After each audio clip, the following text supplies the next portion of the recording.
या कामासाठी तरतूद करू शकते. मंजूर होणे आणि वितरित होणे करू शकतो ना आपण. ते फायनल डिपार्टमेंटने ट्रेजरीला 30 कोटी वर्ग केले आहेत की नाही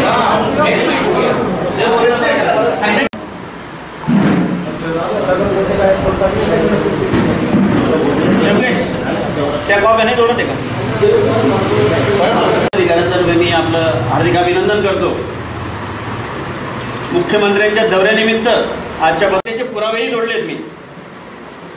पुरावे म्हणजे पत्रकार पेपरमध्ये जे बातम्या आल्या होत्या त्या बातम्यांच्या हिशोबाने मी पुरावे जोडून जिल्हा पोलीस प्रमुखांना पत्र दिलं. त्याच्यात सांगितलं की साहेब, धुळे शहरामध्ये 25 एप्रिलला अशी बैठक झाली. त्या बैठकीमध्ये असं ठरलं, त्याचे पुरावे आहेत. त्याच्यामुळे माझं असं म्हणणं आहे, पुरावे दडवणे हा एक कायदेशीर गुन्हा आहे.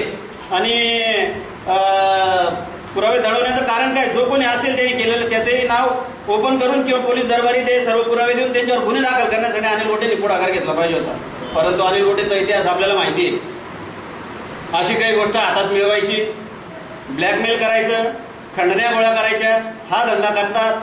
परंतु आमचा त्यालाही काही ॲक्शन नाही. त्यांना पाहिजे ते धंदे त्यांनी करावे, लोकांच्या गच्च्या धराव्या, रात्री बेरात्री हायवेला जाऊन ट्रका लुटाव्या, त्याच्याशी आम्हाला घेणं देणं नाही. पण आमचं एकच म्हणणं आहे, छत्रपती शिवरायांची विटंबना करताना जे फोटो त्यांनी जवळ बाळगले हा एक मोठा गुन्हा आहे.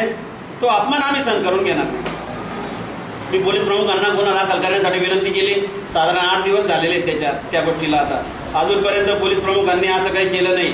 आणि काल परवाच पोलीस प्रमुख असतील, जिल्ह्याचं सर्व पोलीस प्रमुख म्हणजे पोलिसांचं पोलीस प्रशासन आणि गोटे नदीवर एका कोपऱ्यात बसून त्या नियोजनाची तयारी बघत होते. याच्याने काय संदेश जातो की पोलीस प्रशासन गोटेंसोबत आहे का? मी परत आज उद्यामध्ये पोलीस प्रमुखांची जिल्हाधिकाऱ्यांची भेट घेणार आहे.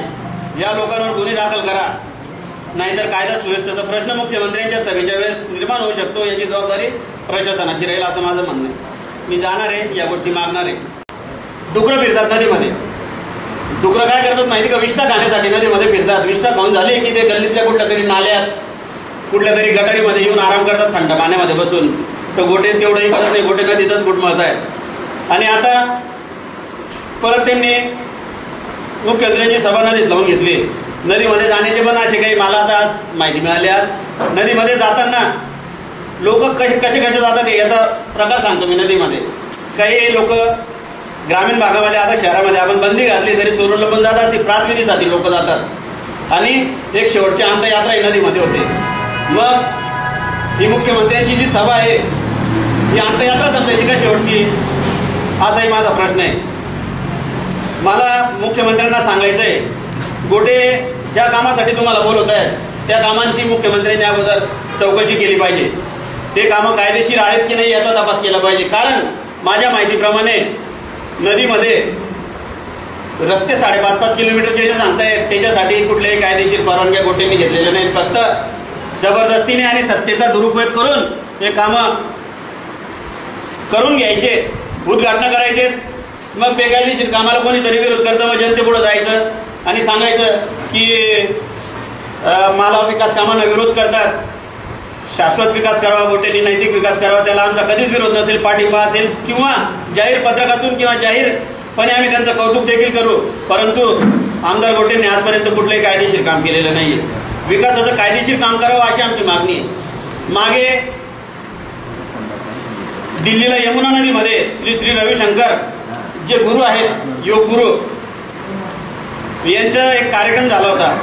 त्या कार्यक्रमाला त्यांनी यमुना नदीच्या पात्रामध्ये एक व्यासपीठ उभारून, मोठं व्यासपीठ उभारलं होतं आणि कार्यक्रमाचं ठिकाण तिथे तयार केलं होतं. मोठमोठ्या मशिनरी त्या नदीमध्ये उतरवून त्यांनी त्याचं एक लेवलिंग केली होती.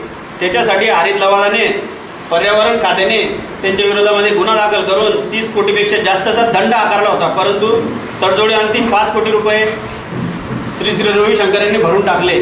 ते त्यांनाही सुटलं नाही आणि गोटे मुख्यमंत्र्यांना बोलून नदीमध्ये कार्यक्रम घेत आहेत.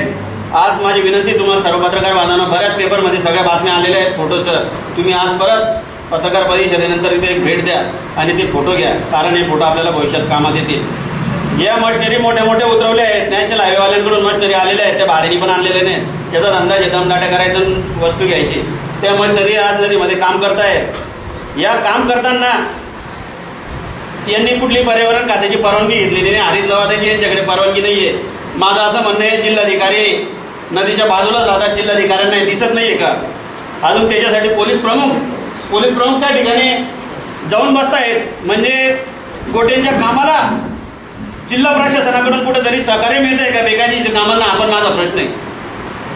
म्हणून मी सर्व पत्रकार बांधवांच्या वतीने, छायाचित्रकार बांधवांच्या वतीने, संपादकांच्या वतीने या शहराला विनंती करतोय,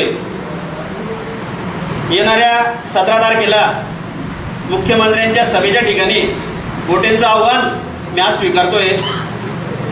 मुख्यमंत्र्यांची सभा उधळणारच हा माझा पुन्हा शब्द आहे. आणि त्या सभेसाठी माझी एकच अट आहे, फक्त त्यांनी छत्रपती शिवरायांची प्रतिमा पायदळी तुडवणाऱ्याला व्यासपीठावर बसवा. गुंडांना बसवलं त्याच्याशी मला काय हरकत नाही. मी परत पुनरुच्चार त्या गोष्टीचा करतोय. याच्यासाठी मी शहरातील सर्व सामाजिक संघटना, शिवप्रेमी संघटना यांनाही विनंती करतो की सभेच्या ठिकाणी आमचे काही कार्यकर्ते हजर राहणार आहेत. मी एका ठिकाणी थांबून कार्यकर्त्यांसोबत 200-500 कार्यकर्ते घेऊन त्या सभेमध्ये जाण्याच्या तयारीत राहील. जर आम्हाला जाणवलं की त्या दिवसाच्या प्रवेशापैकी कोणीही तिथे बसलेलं आहे, कारण धुळ्यात प्रवेश नव्हता दिला, त्यांनी पुण्यात प्रवेश दिला होता, गुपचूप प्रवेश दिला, त्यांना माहिती धुळ्यात प्रवेश दिला तर काही